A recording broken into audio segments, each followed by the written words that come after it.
Reserve. The root of all our evil, it begins with the Federal Reserve. Hey, yeah, well, let's go back in time when everybody was so proud of America. I'm Tommy Salmons. This is Year Zero. Today, I have the great pleasure of chatting with Mr. Richard Grove. Richard Grove is the host of the Grand Theft World podcast. Every Sunday, you get 5 hours of Richard Grove going back through the last week's news and shredding it. He also has the Autonomy Course for those who are looking for freedom in their lives, looking to break the cycle of employment, looking to start your own business, or who have already started their own business and aren't quite reaching the successes they would like. You can go to the Autonomy Course. But first, RyanBunting.com for all of your graphic design needs. That's RyanBunting.com. Ryan Bunting is the worst libertarian you will ever meet in your life. He's not even an anarcho-capitalist, bro. But the motherfucker can make some shit online. And that's why you need to get all of your graphic designs from RyanBunting.com. Like me and Pete Quinones. RyanBunting.com. And as always, thank you, Tom Burton, for the music. Okay. We are here with Mr. Richard Grove, one of my favorite researchers and host of the Grand Theft World podcast. What's going on, man? How you doing, Tommy? It's a pleasure to be back. And I was a big fan watching. I felt like, just a viewer the other day watching you and Pete. And yeah, how you been doing? I've been doing well, man. I've been really busy, working really a whole lot. It's been, 2 years since we spoke the last time, I guess? Yeah, it's before COVID. I spoke last with you before COVID. That was the last time I got to be on the show. Yeah. We were talking about Gatto. Yeah. The ultimate history lesson, John Taylor Gatto, the underground history of American education, dumbing us down, the weapons of mass instruction, for sure. Yeah, we covered how the school system got corrupted. We no longer have education. We have indoctrination, and that adversely afflicts millions and millions of Americans today. It's absolutely true, and we saw it come to fruition over the last year. Yeah, over the past year, we've seen the official sources, the green checkmark places of the interwebs that are allowed to publish. We have seen them admit many of the things that people called conspiracy theory in the past, because instead of reading the documents ahead of time, they waited to hear about it on the nightly news. And they've found out how much freedom has been eroded in this country, how small businesses that are not part of the supranational elite conglomerate monopoly of approved corporations that are essential to world economy in the future, how the small businesses can just be wiped off the map, how people could just be told to stay home, and executive orders and recommendations and all these sort of things started to rule people's lives. And that gave people less and less influence over writing their own script in life. And I think it had to come to this point before more people realize what was going on, what had been percolating in the background, what's been worked on over the past 100 years. I mean, Gatto's slice of that is he pointed out the education system had been corrupted, but there's a whole bunch there's political statecraft, there's the economy, there's just people's general sense of how the world works, what actually goes on out there, and comparing their beliefs to the reality. Because there was an Orwell quote where he said, people can have these false beliefs and hold them for an indefinite time, but they are checked usually on a battlefield by an immovable object. And I think a lot of people ran into those immovable objects and started to ask questions like, wait a minute, I thought I knew what was going on here. And all of a sudden, you don't really have a good grasp on how the world is unfolding, what the plan is for the future, what the longevity is for the current pandemic plague that they have going on out there, these sort of things. So I think it's been a great opportunity for liberty, for libertarian ideas to flourish, to get passed around, to be actually very spreadable during this time. The memes have been wonderful in the past year. There's a lot of smart minds out there helping people to grasp the insights to get more freedom in their lives, despite the plan being people having less freedom in their lives. Yeah. And it's really sad because when you look, and there's this overwhelming sense that most people are perfectly happy with the servitude, and it just boils down to the idea that people prefer safety, security over freedom. And so those of us that are saying, no, we don't want this, we want our freedom, are being labeled as terrorists by a lot of people, as insurrectionists and seditionists, and I've heard it all.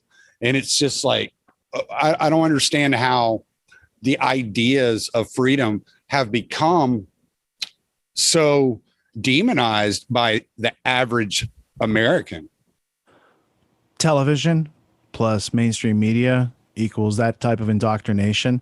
I mean, even in the last 72 hours, it has now been reported that the CIA is going to be used to root out anti-vaxxers and these sort of things, that they're going with intelligence and military techniques instead of logic and reason, because they're pulling a scam. They know that they're providing the public with false data. A good example would be, as of December 2020, the official CDC recommendations for doctors on the PCR was less than 40 cycles. Now, in their recent study, they're saying less than 28 is actually what gives you effective numbers. They knew that last year. They created a whole bunch of false positive tests just from how they structured the cycle threshold on the PCR test, right?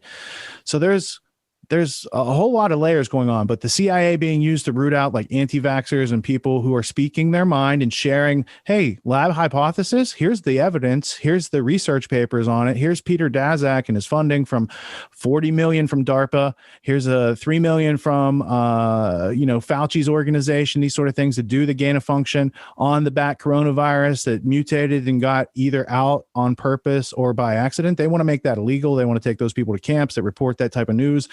It's not a good thing for freedom. So going back to your original inquiry, this treatise on involuntary servitude that people have going on out there, this is hundreds of years deep.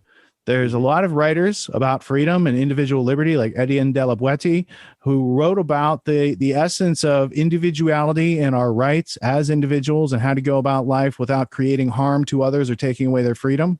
And in recent years, it was popular to be self-reliant, to have some self-esteem based on self-confidence that came from self-discipline and action and experience in these sort of things, practice, repetition. Now it's no longer in vogue. Now those are privileged activities, logic, reason, understanding that which exists, the things that you used to train your mind for to come in contact with philosophy to find truth. In the same way that you take actions in reality to try to get effective consequences and results, like if you plant a field to grow a field, if you start a project to deliver the project, these sort of things. They've taken away goal mentality. Apparently goals are privileged thinking, these sort of things. So they've taken away the active mechanisms to make progress. They have attacked the foundations to weaken it. It's like they're doing a controlled demolition of our country in front of us. And they're not just doing it in this country. It's around the world. That's why I titled the podcast Grand Theft World, because we are spectators of that right now. And some of us are interacting with telling other people like this is going on and please don't get victimized by it. Whether it's the synthetic chemical pathogen producing gene therapies that they're passing around out there, or any of the other ill ideas. The idea is, how do we get non-toxic news? How do we get that filtered to us so that we can make informed choices, decisions, judgments? And that should be the conclusion of step-by-step reasoning that starts with that which exists and discards all the other things that are the noise in the system. Yeah. And that's a perfect analogy, the noise in the system, because you get to a certain point where you can start hearing what they're saying and you can guess what the next step is. And, I think about, I tie this back to the vaccine passport idea. And all last year, they were complaining that COVID-19 is attacking the Black community, and it's in a lot of people were making fun of them for saying this, saying, well, oh, now you're saying that a virus is racist. Well, no, that's not what they were saying. They were setting the table. They were setting the stage, because now they can roll these vaccine passports out. And if you refuse to go and have a vaccine passport, refuse to get vaccine, now you're racist, because your survival is going to put the Black or minority communities in jeopardy. Well, that's a claim. It may be an argument. I don't know that I would accept it.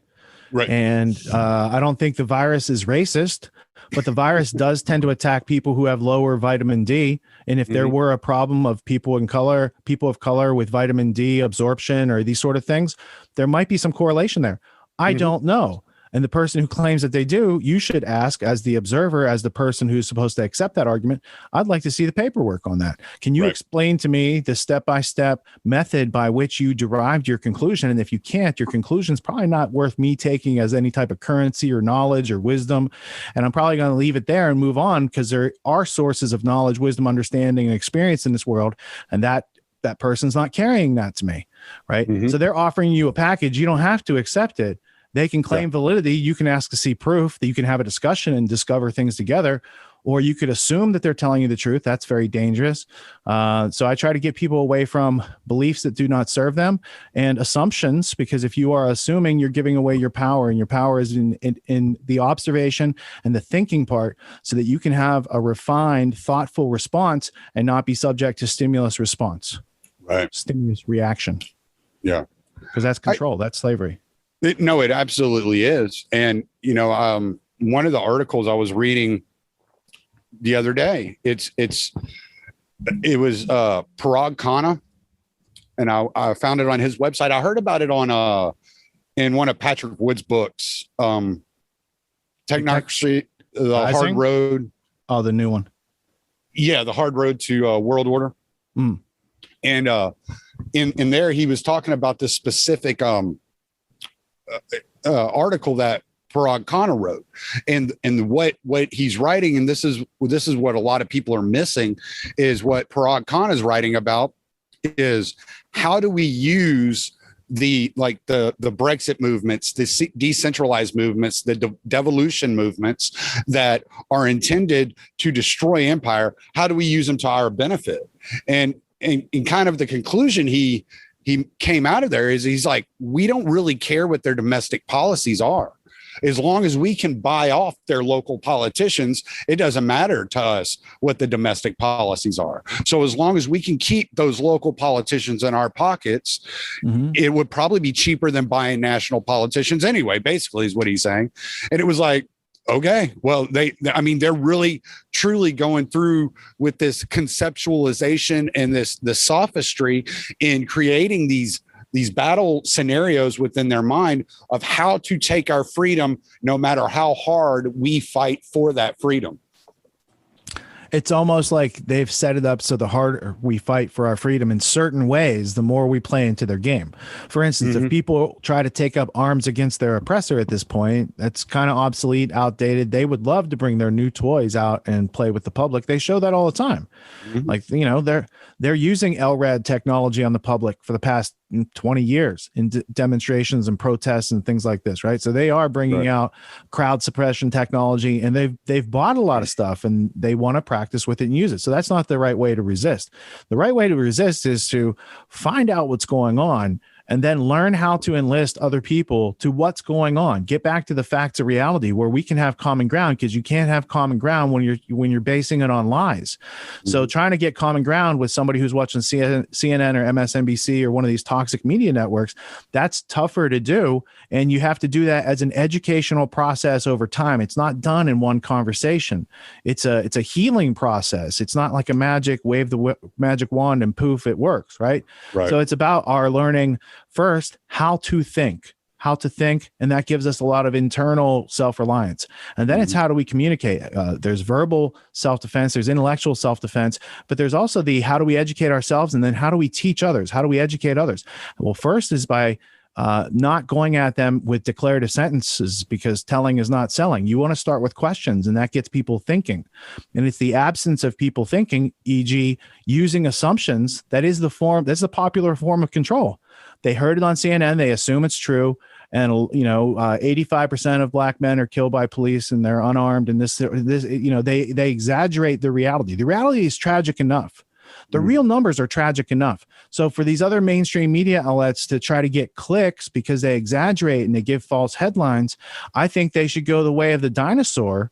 And the comment should be new media, alternative media that provides truth direct to the audience, doesn't play the audience as fools, empowers the audience with the references and all the things that we do and what we do and other colleagues of mine have done for years. So it's about learning how to educate people and just talk to people on the real and not try to convince them or bombard them or truth pill. You have to learn how to relate to people again. And some people have never learned that because the school system, it trains people to be scared of confrontation, passive aggressive, scarcity mentality, learned helplessness. It doesn't allow you to speak confidently in front of groups or to enlist others to your endeavors, these sort of things. So a lot of people are playing the game from a handicap position, and the emboldening and strengthening of some of these muscles of communication and thinking can really help us resolve this much, much faster, quicker, with no violence whatsoever. But we have to take back the power that we do have, that we've acquiesced through assuming and not looking for the truth through a method of knowledge, and then believing, and again, acquiescing our ability to process that through our methodology to find truth, and then coming to our own conclusion. So those two things, the assumptions and the beliefs, that's how people are mentally enslaved. And it was Steve Biko who said, he started the Black Consciousness movement in South Africa. The most powerful weapon in the hands of your oppressor is the mind of the oppressed. Yeah. Still true today. Yeah, no, it absolutely is true. And, I look at, well, let's go here. Earlier, I was listening. I haven't finished the entirety of it, but I started listening to the day one of the D3 summit. Yeah, that just took place. Too. Yeah. Yeah. And anybody who's looking for that, Derek Bros has put it on the conscious resistance page on Odyssey, which is where I'm listening to it. And, I'll have John Bush coming on here in a couple of days. I'll be talking to him. I got John Bush coming on Grand Theft World in a couple of days. Good for you. Oh, really? Yeah. I'm having John on and Derek on to promote the Greater Reset that's coming up in May. And then we also co-sponsored the D3 conference. So that's why I was tuning into that. I had a bunch of my graduates and colleagues working on that. Yeah. Jack Spirko's talk was one of my favorites. I haven't gotten there yet. I just got done with the crypto talk where they had the round table. I just finished that right before we got on here.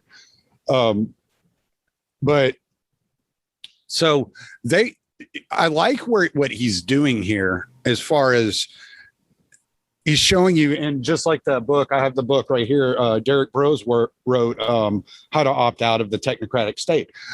So I like the work that they're doing, but one of the questions I have, and you might be able to help me out with this, for people that are afraid of what's coming and they see what's coming, but they're also afraid of utilizing cryptocurrencies, newer technologies, because they don't understand them. What is a solution for them? How can they engage in the world and not be just trampled underfoot? Learn how to mitigate your risk through learning and gaining experience and tapping into a network of people who have better answers than you. And I would start with, I have always been and continue to be a critic of the crypto everything, about the origins of Bitcoin, about the similarities of these cryptocurrencies to the 1996 NSA paper from MIT, How to Make a Mint, right? However, I've also owned Bitcoin. I first got some Bitcoin in 2013, and I've known about these things. I know a lot of people who were like early on into it, this sort of thing. And I continue to admire the tenacity and philosophy behind the market. So the technology, I don't understand it, and I'm a little skeptical of its origins.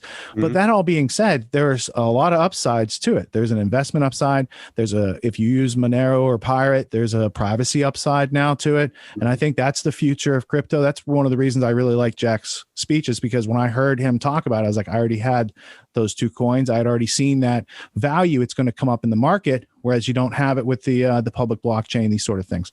So you mitigate your risk. You don't put all your eggs in that basket unless you know what you're doing. You don't play with more than you can afford to lose and not lose sleep over it, right? But there are serious opportunities there. There is people out there with their businesses based on it and accepting it and transacting it. And there's a lot more wealthy people out there who are off the radar because of it. And I think that's a good thing, because a lot of people don't want to be Bill Gates or the richest person in the world, right? And they can use their crypto for smart things to make the world a better place, to make projects happen in reality that otherwise are not coming to fruition with the traditional market. So I think there's a huge upside to it. I could see Bitcoin with its limited scarcity of 21 million Bitcoins being worth $100 million per Bitcoin in some future, decades away. But at some point, if you have billions and billions of people trying to use it, now it has scaling problems. It has transaction fee problems. There's a whole bunch of, it's not a perfect thing, but it does seem to be like the 800-pound gorilla in the market right now. And knowing about it is good. Maybe, consistently just put a little bit in there because it looks like it's going to grow into the future. That's not a bad idea. I would certainly get knowledgeable on the crypto market in a serious way before I would ever risk anything in the stock market. The shenanigans that go on there, like I have not had any money in the stock market for decades. That is complete, Ponzi scheme waiting to fall. So there are legitimate people to invest in out there, and there are things that you can do to facilitate that outside of the traditional American economic system of the Federal Reserve notes being based on debt, being inflation, all these things that are happening. It's not a bad area to be knowledgeable in. And we helped John Bush produce a course on cryptocurrency, how to get started, how to get your wallet. We also produced a course for Derek Rose, since you mentioned he did his holistic self-assessment book, which is excellent, but we found that more people were inclined to actually do the exercises if you present it as a course. So there's a lot of ways that people can start to know themselves and know the marketplace. And if you do those two things together, then you're going to be having luck consistently of your own design, because luck is what happens when preparation meets opportunity. You see there are opportunities. Now, if you get prepared and go intersect with them, you're going to have a lot more luck than the average Joe just waiting for their universal basic income check, whatever name they give it this week. But they're spending, like a quarter or a third of all dollars ever printed were printed in the last year. Yeah. Like if people don't get what that means, and they just think $4 gas and like $100 plywood's bad, it's about, they're going to make it a whole lot worse, which is going to stimulate weak people to get strong.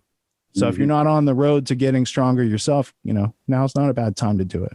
Well, and I just released a podcast a couple of weeks ago with the Huntsman. I don't know if you're familiar with him on Twitter, but he's a supply chain expert. And the thing that really stuck out to me that we were talking about was, you have the inflationary spending, you have all this going on with the Federal Reserve printing so much money. I've heard anywhere between 40 to 50% of the money in circulation was created last year. You could be closer with the 33% guesstimation. I mean, it's really hard to know what. And only a fraction of that money has ever made it to the public for the things that they're claiming it's for. Even Biden's new infrastructure thing, it's minuscule, and infrastructure is not exactly what needs to be done right now. It's just another way they can steal from people to make them weaker, so that your immune system economically and mentally is not ready to meet and greet the challenges that they're putting out there in a way that you can survive,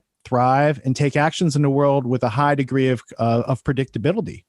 Because otherwise you're going to be scared into inaction, passivity, static nature, and that's not growing, that's dying.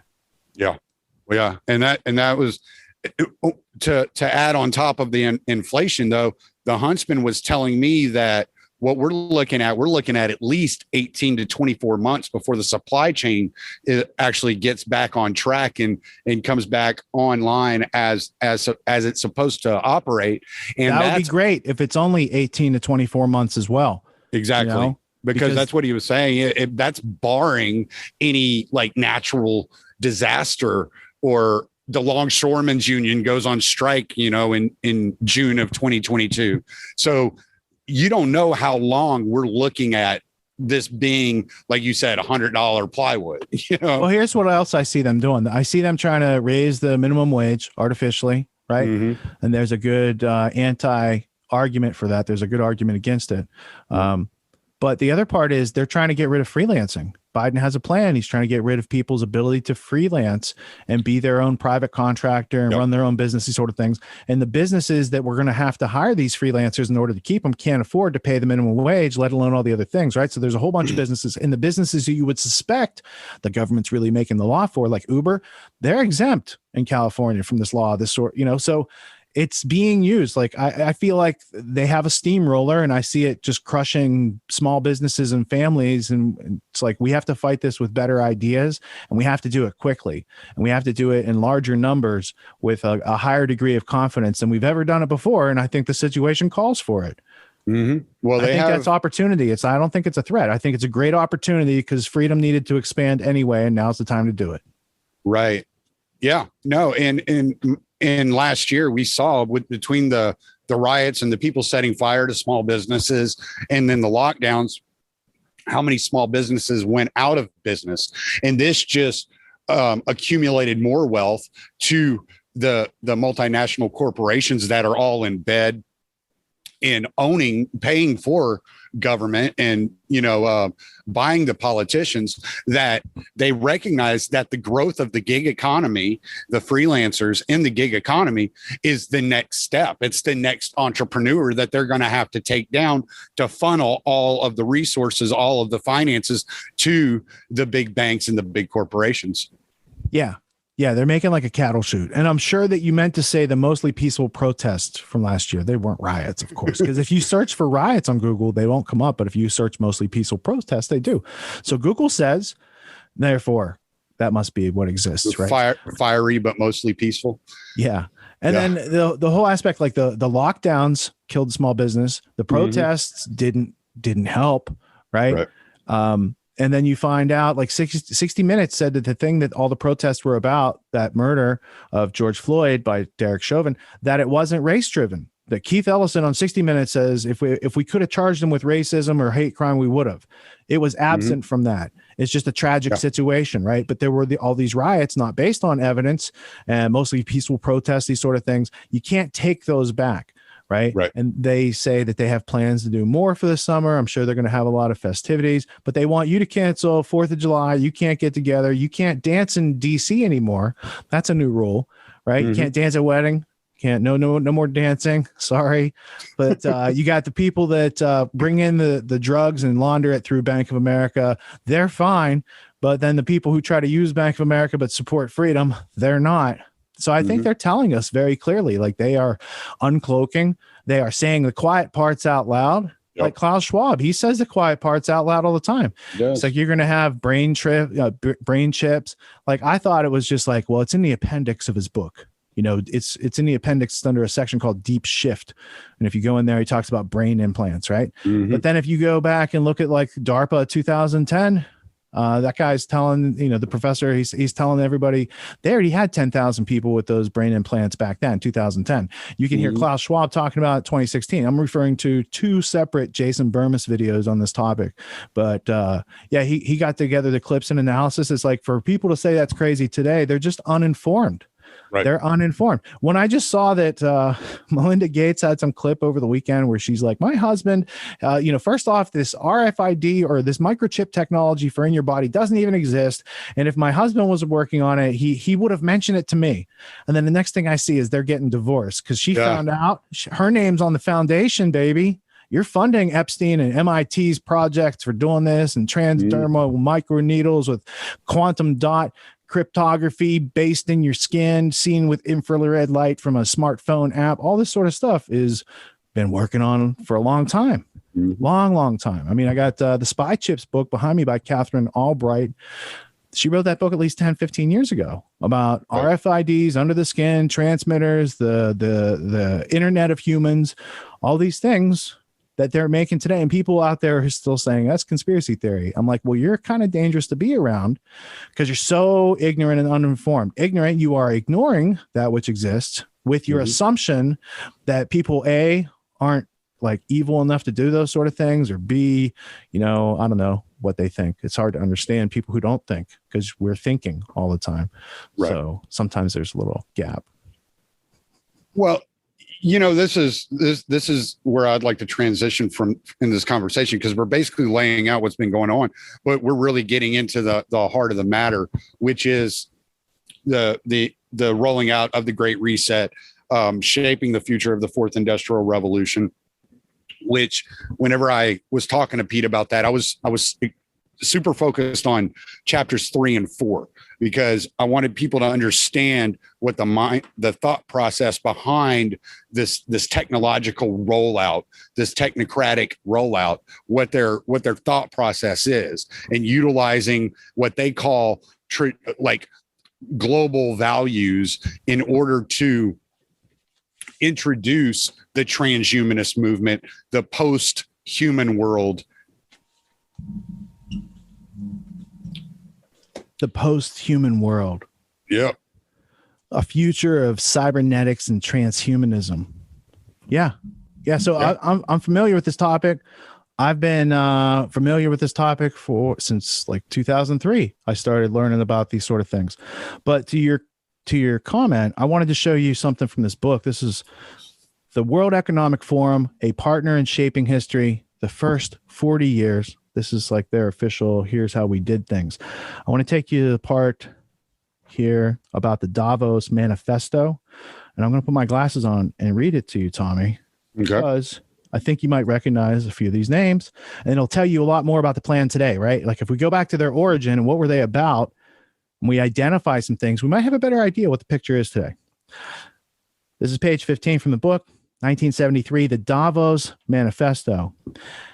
At the Third European Management Symposium, that's now called Davos, the forum broadened its European focus under the theme, Shaping Your Future in Europe.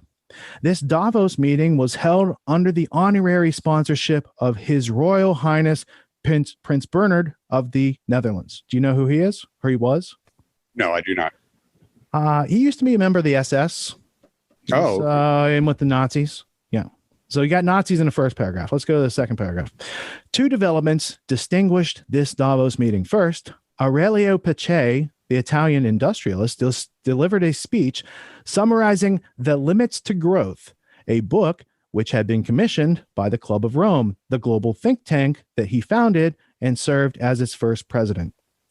The study had caused sensation after its publication in 1972, calling into question the sustainability of global economic growth. They then cite Malthus as kind of their reason for doing this, and then they go forward. So you've got this Nazi plus the guy who's looking for population control, limits the growth, Club of Rome. That's where you're coming from. Population control and Nazis. And you could pretty much bring it forward to the fourth industrial revolution and Klaus Schwab, because Klaus has been at the helm of the World Economic Forum. He founded it in 1971. He continues to be the person who steers the ship of state in that, and it's an international organization. It's not a nation. It's supranational. All the biggest corporations, like it's almost like the front companies of the New World Order got together and made a group because Klaus Schwab said that might be a good thing to do. And it still goes on today. And it is shaping a future 50 years later after they made that manifesto. Population control and, the crackdowns that have been going on, they're not something unlike what the Nazis did to people back in the day. Right. So it's not a stretch to connect this plan for global domination back to some people who wrote about it for years. I have all the Club of Rome books here. I have all the Klaus Schwab writings and, up to his COVID-19, the Great Reset, but I have his earlier writings too. And they do show a continuous building toward the thing that they're working on right now. The Great Reset is just like an activation of the Agenda 21 plus Codex Alimentarius aspects of United Nations plan for the future that came out of the unsaid meetings in the 1980s with Lord Edmund Rothschild saying we need to do these things and tell people that climate's the problem. And if you go back to the Club of Rome books, they say that, I'll read it to you. They tell you that humanity is the problem, Tommy. Humanity. Let's see. Is this the page or not? We shall see. It was under a section right here. No, I didn't put the card back, but the quote basically says the problem therefore is humanity itself, and that they're going to tell people that climate is the problem, and everything that you see going on today was written. I mean, this book's from the early 90s. And yeah, last time I used this book, I didn't put the card back, so shame on me. But there is a book. It's called The First Global Revolution, a report by the Council of the Club of Rome by Alexander King and Bertrand Schneider. And I'll tell you the year so people can look it up, 1991. And I'll continue to look for it. But these organizations have been doing this for a long time and planning what they're doing today quite meticulously. You could even go into the various exercises that they held, like the SPARS pandemic of 2023 to 2025, the Event 201, which is, again, World Economic Forum, Bill and Melinda Gates Foundation. It's like these are the knowledgeable elements of evidence that they are easily within grasp of anybody to start and see through the ruse. But it's been a long planned, well thought out, practiced ruse that they're doing. They're very committed to it. I think the first I was made aware of it was listening to, I think it was you I was listening to talk about tragedy and hope for the first time. I think you were interviewing Plummer. I can't think of his first name. Oh, yeah. Joseph Plummer is the author of Tragedy and Hope 101, which is like the Cliff Notes to Carol Quigley's Tragedy and Hope, A History of the World in Our Time from 1966, and also his Anglo-American Establishment, which was published posthumously after Quigley died because he felt that if it was published during his lifetime, that they would kill him and most certainly end his career. Right. So you had interviewed him I guess it was, I don't know, 3-4 years ago, I guess it was when I heard it. So it could have been even longer than that when you interviewed him. So that was when I first started hearing about this stuff, because the only thing I had ever heard of whenever somebody would say New World Order was basically the limited hangout shit that you get out there, constantly, the stuff that's meant to throw you off the trail, the stuff that's meant to sound crazy. So whenever I started hearing you talk about it, I was like, hold up, this actually makes sense, because this actually works hand in hand with what we've been seeing go on in the world. You have people like Zbigniew Brzezinski writing about things like this, and his hand deep within the throes of the military industrial complex for years, steering American interventionist policy. And so you can see how these things are coming to fruition, and how it's not like the Birchers say necessarily. It's more of this meticulous, like, evolution of global capitalism.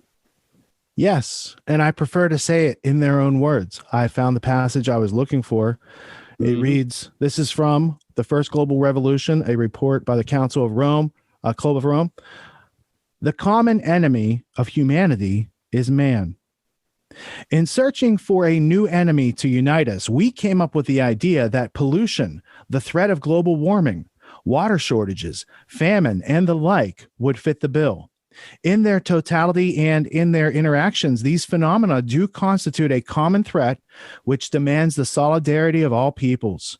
But in designating them as the enemy, we fall into the trap about which we have already warned, namely, mistaking the symptoms for the causes. All these dangers are caused by human intervention, and it is only through changed attitudes and behavior that they can be overcome. The real enemy, then, is humanity itself. And changing attitudes and behavior is mind control. That's operant conditioning. That's Skinner and Pavlov and a whole bunch of other psychological people who figured out how you work better than you know how you work, and then therefore they can manipulate you. This book's from 1991. Do you think they're doing that today, Tommy? What I read in that paragraph, does that apply to today? Oh, yes, absolutely. And here's their book from 67, Limits to Growth. This is from 1972 to Dr. Aurelio Pache, right? This is the guy, Limits to Growth, Population Control, Club of Rome, World Economic Forum. These are all the players today.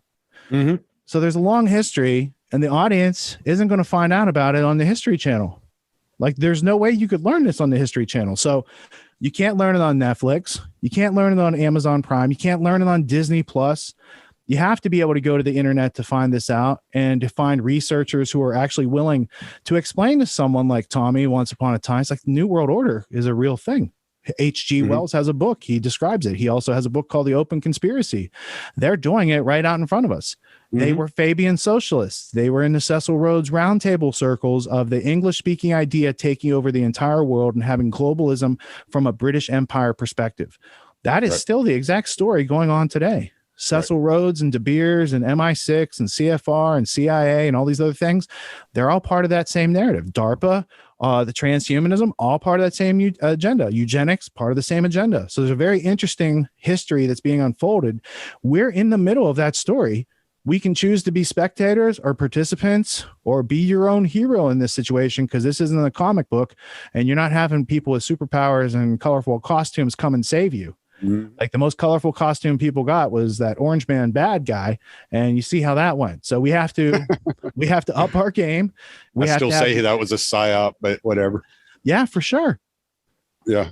I mean, they're floating it out again right now that he might run again in 2024, because they see that everybody is suddenly, since Biden won the election, nobody's interested anymore. Yeah. And so now they're floating out the whole Trump thing, trying to get the Democrats all fired up. Yep. They control people through emotion, and nobody's willing to get emotional about Biden because they don't care.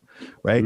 But on the presidential front, it's like, I learned about libertarian philosophy from Michael Badnarik, who ran for president in 2004, and he got my vote. And that was the last time I ever voted for anybody for anything, because I learned a lot more libertarian philosophy. And I was like, you know what? I'm not going to go voting for people that are doing and claiming my representing me and doing things I wouldn't agree with, dropping bombs on people, putting people in cages, these sort of things, not very cool with. So I'm not going to contribute to that. I'm not going to participate in that. But now it's been like a process of, if you don't start to participate in politics and let other people learn what freedom is from a perspective of non-aggression, physical self-defense, intellectual self-defense, you can actually have freedom. Freedom's for everybody. It takes a little bit of learning, and we can all enjoy it a lot higher level.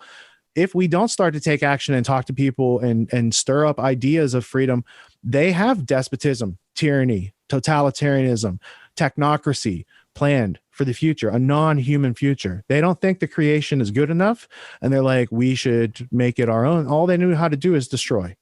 They really are destroyers of creation, and I refuse to participate in that. Right. I have consciousness, and I have a conscience, and I know how to make choices for myself, and I know how to stand my own ground, and I know how to be self-reliant and communicate my needs in a peaceful way. So I don't need to play in their game or that game that they're playing, right? And I think we should work on parallel structures. They're like, oh, go create your own internet. Good. It's on the checklist. Go create your own operating system. Go create your own phone. Good. These are all on the checklist. Freedom people are working on these things right now. And when they're created in that super highways there, no one's going to be going to msnbc.com and these other things. They're going to be obsolete dinosaurs again.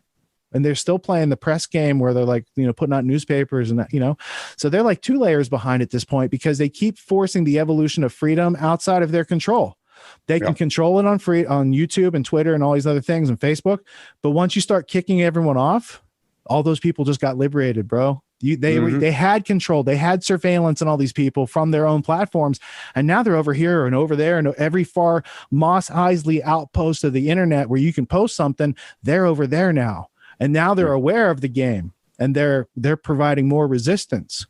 So I don't know that the other side has really thought out 21 moves ahead. I just think that they've had a goal. They've been consistent and diligent and determined, and they've been operating invisibly for a long time, over 100 years. But now they've surfaced, and now they've unmasked and decloaked and said the quiet parts out loud, and people are formulating individual ideas in ways that they can't control easily anymore. And I think that the universe did not create humanity to be slaves forever. Right. And that's the plan of technocracy. So it's a opportunity for freedom to get its big boy pants on, step up, and do the things of self-reliance, self-confidence, self-esteem. And then you can work pleasantly and peacefully with other people to get meaningful things done. And if we start creating goals and start fortifying ourselves into federations of freedom, I think we're going to be well staffed and stacked in the arsenal of the info war, because it's an idea of attitudes, behaviors, and beliefs, not a war of, rounds and shells. Mm-hmm. Yeah, no, you're right. One thing I think we should clarify, because you and I can sit here and talk about this stuff and we know exactly what we're talking about. Like we're not reading too much into what each other is saying. Yeah. But there are going to be people maybe that stumble across this. This is their first time exposed to this kind of conversation. So I think it's important that we clarify G. Edward Griffin had a great way of describing the ring within the ring within the ring that Cecil Rhodes had envisioned. Yeah. And how that offers plausible deniability to the people on the outer ring. So a lot of the people that you're familiar with in your everyday life, the corporate CEOs and this, that, and the other, they're not necessarily anti-human, but they are operating under a system within a system that is controlled by anti-humans, right? So they have the plausible deniability. Like we see this with like the Coca-Cola here recently had that big stink where they were in all kinds of hot water with their customers because a lot of things telling people to be less white and this, that, and the other. They ended up letting that attorney go that came up with that idea. The new attorney that took over his position said, okay, we're not doing that anymore, and stepped back. So these people, there are people that are aware of what's going on. And then there are people that are just going with the flow, and they see how there's a difference between the Nazis in the planning office and the Nazis putting people on the trains. The people putting people on the trains were just going with the flow, just doing what they're ordered. Eichmann called it Amtssprache, and Hannah Arendt wrote about it at least one book, two books, I think, Banality of Evil and Eichmann in Jerusalem. Mm-hmm. So there's an idea of you're just a cog, you're just doing your job, doesn't matter what your actions are actually translating to as far as taking away other people's freedom. Then there's the central planners, and they know very well what they're doing when they order the holorith machines to track the human resources through the concentration labor camp system and see how fast they wear out and how fast you need to replace them, right? That's more of an evil thing. It's sociopathic, it's psychopathic. They can be very high functioning. A lot of high functioning sociopaths find their way into politics and CEOs of big corporations, right? So there is a willingness to sacrifice human beings to save money. Mm-hmm. Bayer gave people AIDS with factor 8 to save some money. Johnson & Johnson put some asbestos in a baby powder for 40 years. Maybe it's a saving money. It's a little filler they need in there so they don't use so much talcum powder. So there's all these things that are going on. So there are evil people, and evil can simply be people being ignorant or nescient that are taking away other people's freedom. So we don't have to talk about it like they're diabolical Jeffrey Dahmer types, though some of them probably are, right? Yeah. We just need to understand it from they don't know us. They don't know what we need. They don't have our best interests. Like we can all agree on this, right? Like the guy or gal who's running Monsanto and poisoning people's crops with their stuff. They don't really care too much, none about you, do they? So that aspect, is one. The other part about the rings within rings, there is a controlling elite. Governments find money very useful in controlling people and getting people to do things, including militaries. So whoever's printing the money becomes very powerful. And if they create a system where they print money out of nothing, then that's like absolute power, and it's going to get absolutely corrupted. There's that group of people. Then they have rings of companies and groups around them that have low morals and ethics and integrity.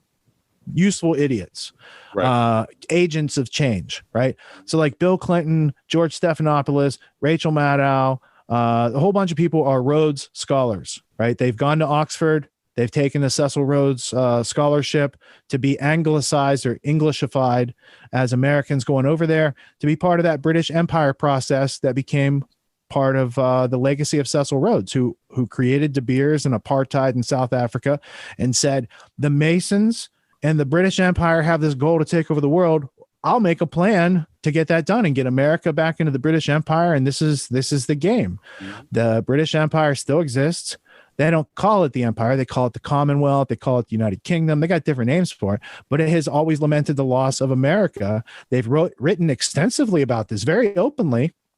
And in Cecil Rhodes' last will and testament, he said, wouldn't it be a great idea to create a secret society to take over the world? And we have to, in order to do that, we have to take America back into this English-speaking British Empire in order to take over the world. So they would use America as a jumping-off point for world domination, which is exactly what they did. In the 20th century, America became the property managers of the British Empire and all their bases and all their wars around the world. And they got to step back a little bit and be in the background.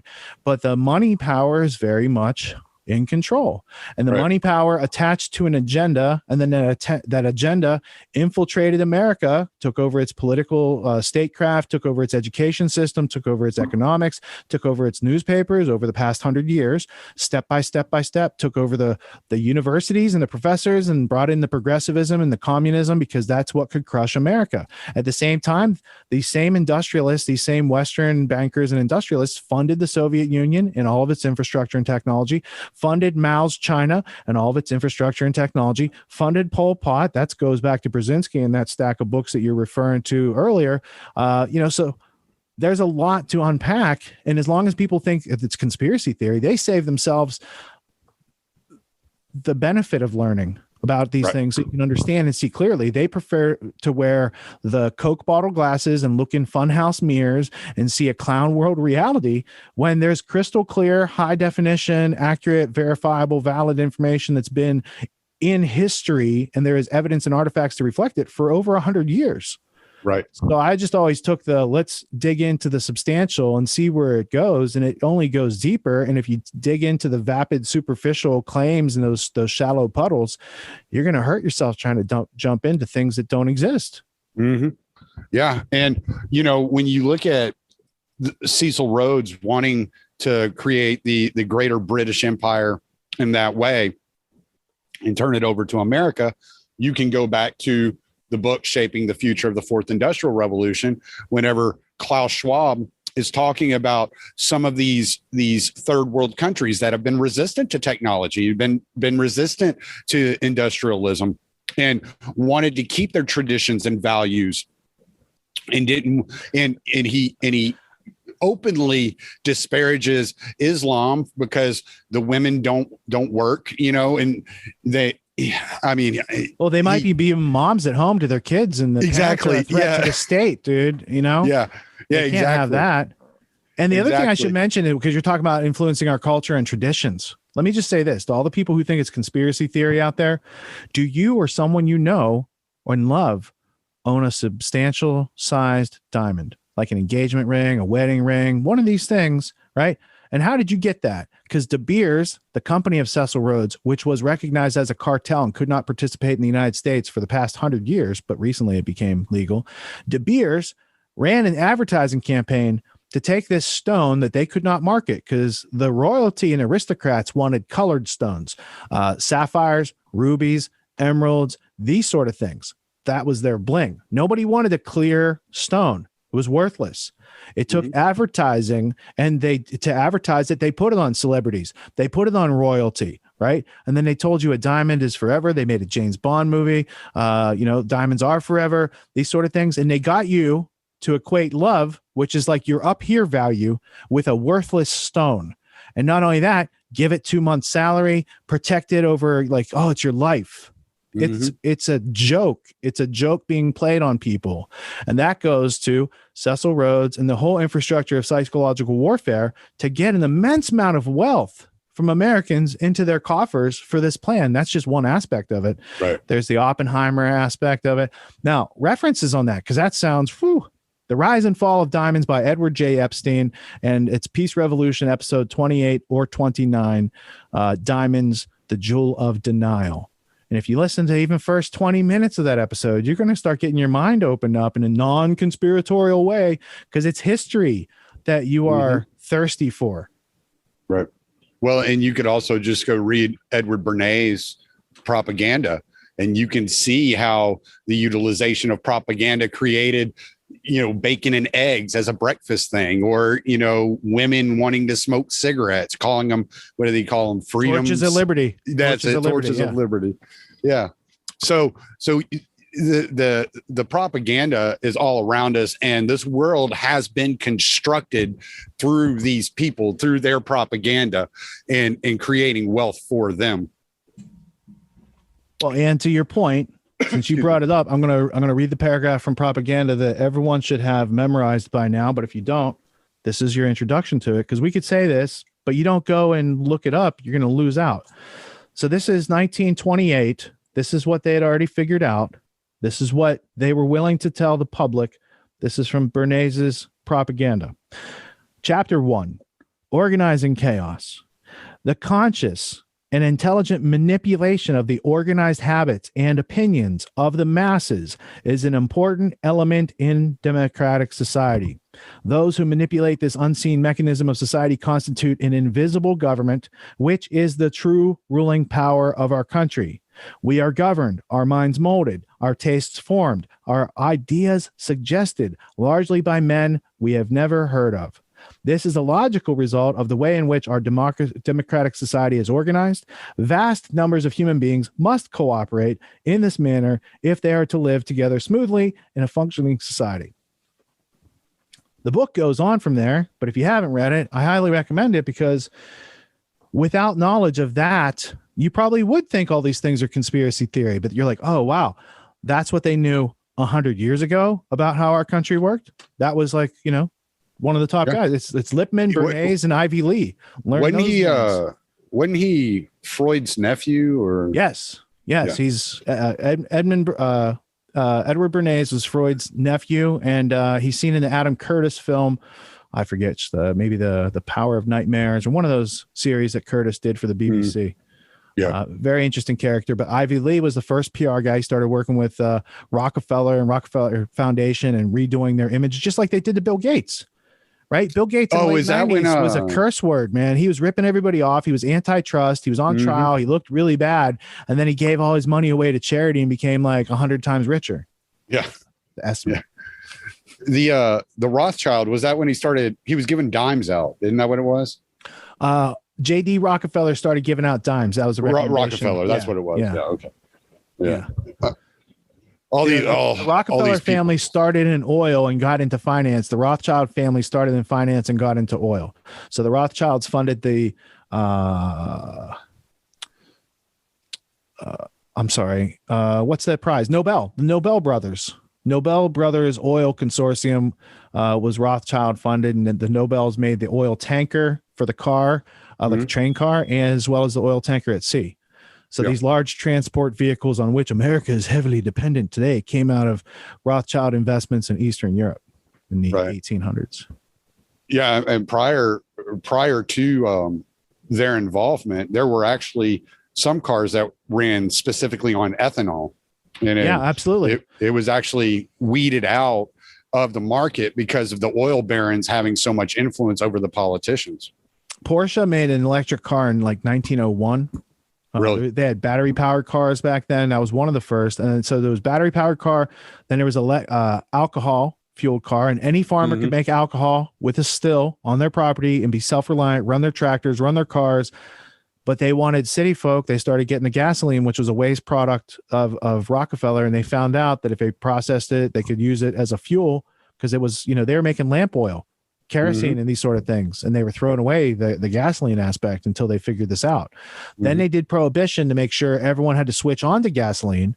So it's more about monopolizing and changing the attitudes, behaviors, and values of Americans to get them away from self-reliance of growing plants, making alcohol from those plants, fueling yourself, your city from the alcohol from that, right? Alcohol Can Be a Gas is a book by David Bloom, Blume, I think is his last name spelling. It's a fantastic book, and it goes well with Jack Harer's The Emperor Wears No Clothes. Read those two books. You could see we don't have to have plastics or paper or petroleum products, any of that stuff. It could all be done from hemp. We could be self-reliant. We could be non-toxic. We could be green agriculture, all these things.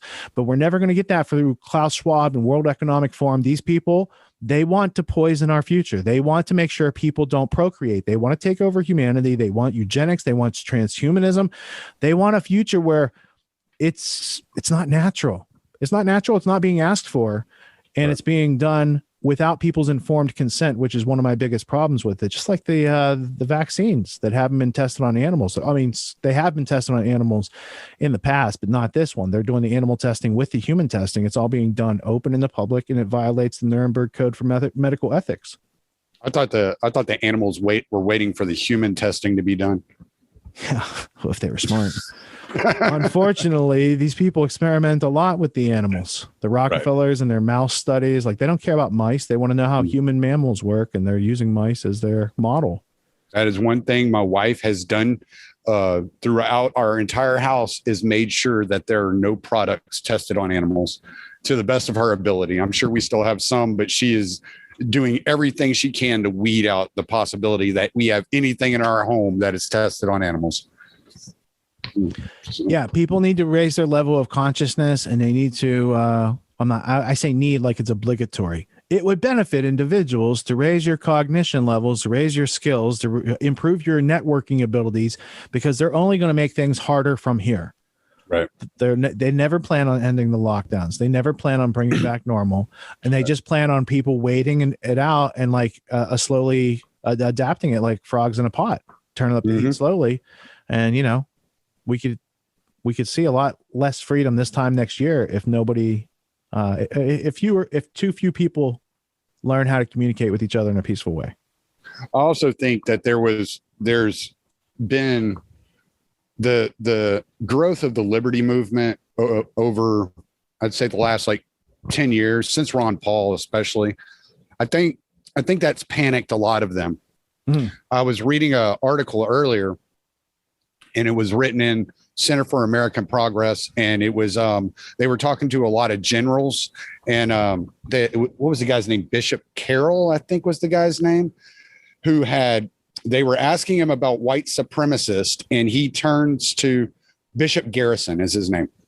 So they were asking him about white supremacists instead of talking about white supremacists, he responds by discussing how much of a threat to institutional power that libertarianism is. And so they're working and we saw Brennan do this too on MSNBC. They're working very covertly or overtly to lump libertarians, those that want to live free lives, agorists, libertarians, voluntarists, they're working very diligently to lump you in with white supremacists, and you should be very aware of that going forward.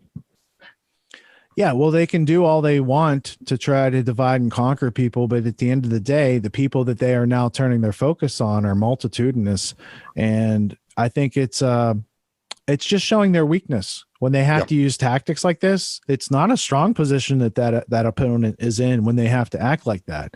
Right. Censorship is a weak act, right? That just says that there's individuals out there. Like if what you're doing is so threatened that someone out there in their basement making some content is threatening your evil agenda, then maybe you shouldn't be doing it, know? And I think if truth can break things out there, truth should be out there breaking things. I'm sorry that you guys have a big investment in the lie, but that only goes on so long. You knew it was a short play game doing the lie, right? because it has to be maintained like holding a beach ball underwater. The natural force is always putting it up. And if they don't put enough resistance back on it, it's going to pop out. That's why I think in the next couple months, you'll see them come out with some sort of alien agenda and psyop. They've been working on that too. Because what did I say in the Club of Rome book on the next global revolution, when humanity's enemy of itself? In that paragraph, it's like, this is a thing that would bring solidarity. They have underneath global warming, climate change agenda. They also have aliens that would bring people together. There's that Ronald Reagan quote saying, sometimes I wonder if maybe an alien would bring us all together. Right. So they are preparing. It looks like from all the blips on the radar I see, it looks like if you're watching the seismograph, you see that pattern before a volcano goes off, like a couple days ahead of time. That's what I'm picking up on the radar here, is that they're testing the I heard Tucker Carlson talk about UFOs and aliens and Pentagon footage and the flying Doritos in the air and this sort of thing. It's like they're trying to permeate our society with like the groundwork for the next psyop, because they see this COVID thing. There's a lot of contrary information that they've had to censor. When they have to censor the governor of Florida and Oxford and Harvard people, and they have to hang out on BitChute now and spit some truth, there's a problem in the world. When they, and they have overextended, and they have expedited their timeline. They have overreached. And I think that if we have patience and persistence and continue to resist in the right ways, that we can have better longevity than their lie. Yeah. Well, and just from a couple of days ago, you're mentioning aliens, and this is the first thing I thought of. Pentagon confirms legitimacy of Navy pilots' unidentified aerial phenomena video. Yeah, there's the ones from the ships too. Like they got the UAVs that follow the ships, and they can't shake them, and they can't. There's a whole bunch of shenanigans. That looks like, to me, if you were to ask me, parallel breakaway technology that's been developed for the past 80 years, probably run by DARPA. What else is DARPA bringing us lately? mRNA vaccines, mRNA. Like there's a whole bunch of things that DARPA is involved with right now. Right up to the implantable chips for the troops, and the mRNA vaccine that'll self-replicate and spread, and the one that adapts to any future corona. They got a lot of DARPA projects going on. No one keeps track. Not a whole lot of people. I mean, Annie Jacobson's got a book on it. Whitney Webb keeps tight hold on DARPA's information and what's being purveyed out there from what's known. But a lot of people just overlook the Defense Advanced Research Project Agency. You know why? Because we're using the DARPA project. I mean, it was just ARPA back when they created the internet, but it's like you can't see the forest for the trees, or fish can't see the water because they're immersed in it. It's like DARPA everywhere. And so who would have propulsion and radar deviation and things that seem to defy physics? Do we have a Department of Government and taxpayer dollars flowing into a place for the past 60 years that does that? Yeah, we do. Yeah. So it's not really a conspiracy theory if there's all this evidence that it's going on. That's my point. It's more like evidence of conspiracy. Right.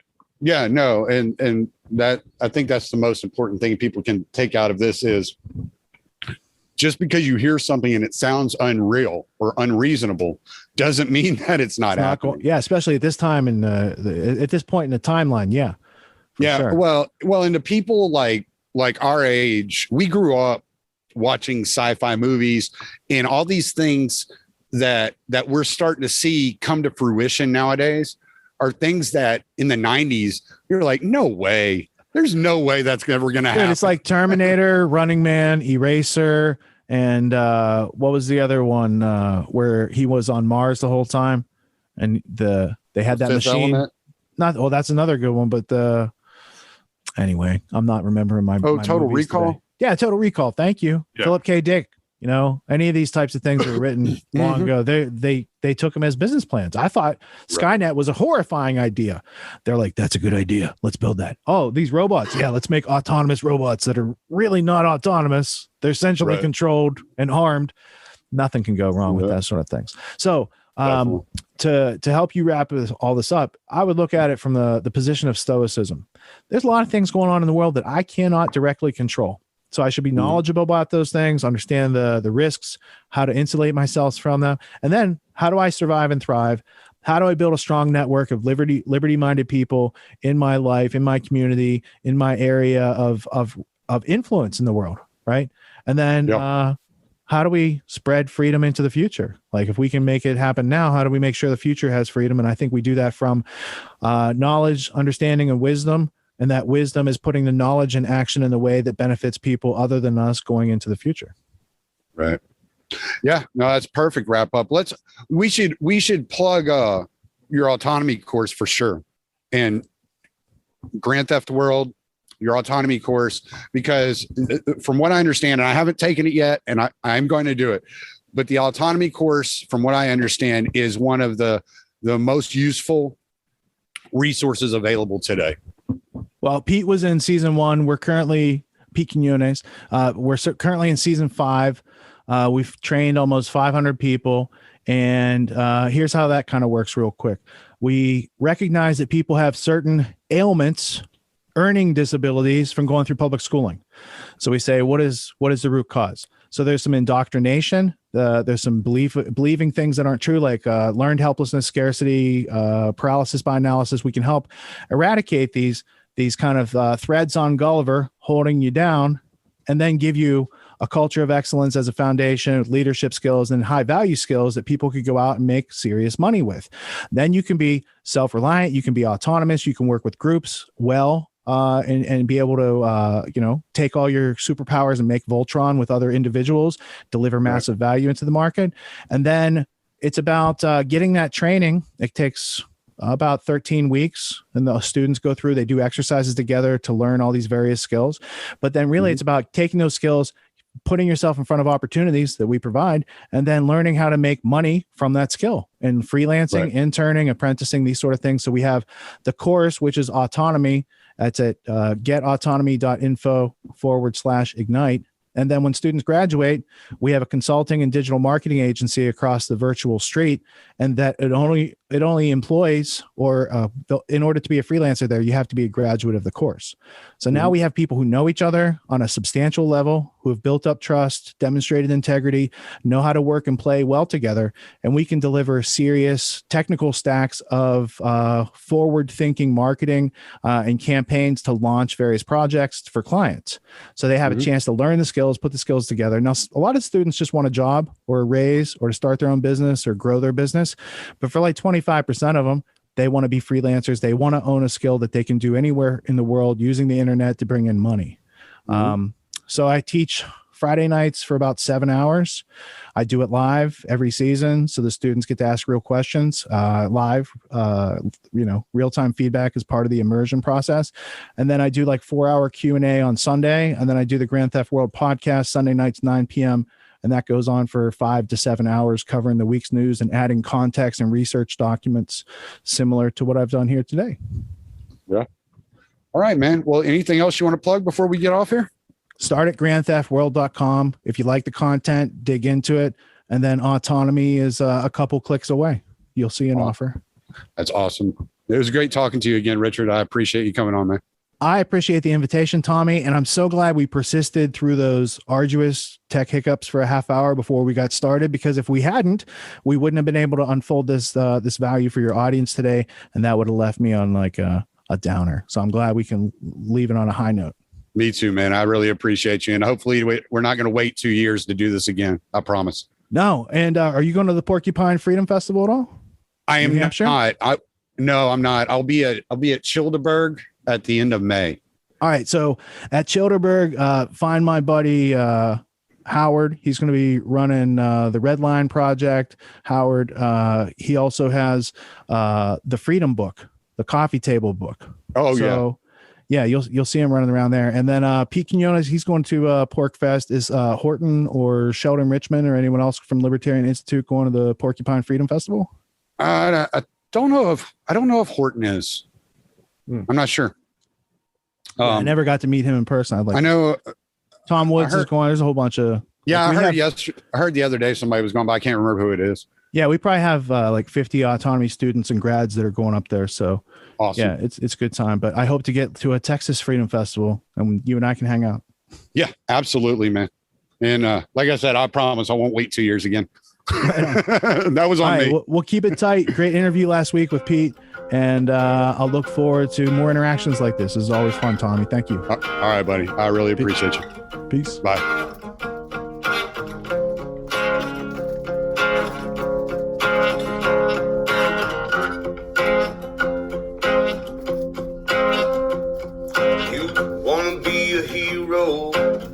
Said you're just a slave. All your good intentions took you to your grave. Your pride is how they killed you. With the flag you waved just like a fool. They promised you a mountain, gifted you a stone. They demanded that you throw it into your neighbor's home, and then seize all that they worked for and give it to the throne just like a tool. Well, as we all just stand in line and glorify new ways of being cruel, seems to me humanity is not something that they're teaching us in school. They dumps down all around propaganda, their pollution. They set a cage up on the stage, a facade for all solution. They build a wall, block them all from this mental institution. It's insane.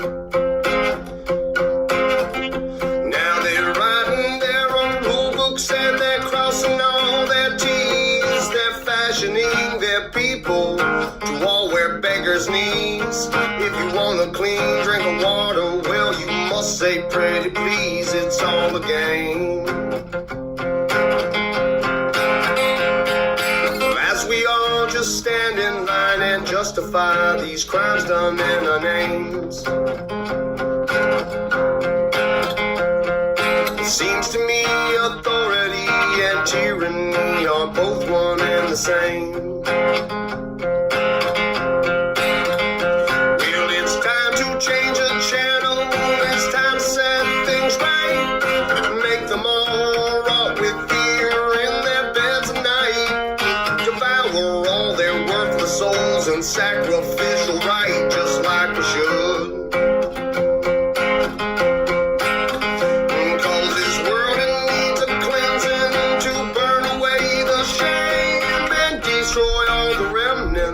Of those who are to blame, and we'll stack them up like cordwood, watch them sizzle on the flames for good. Well, as we all just stand in line waiting for some kind of Robin Hood, our liberty will never be until our right to freedom is understood.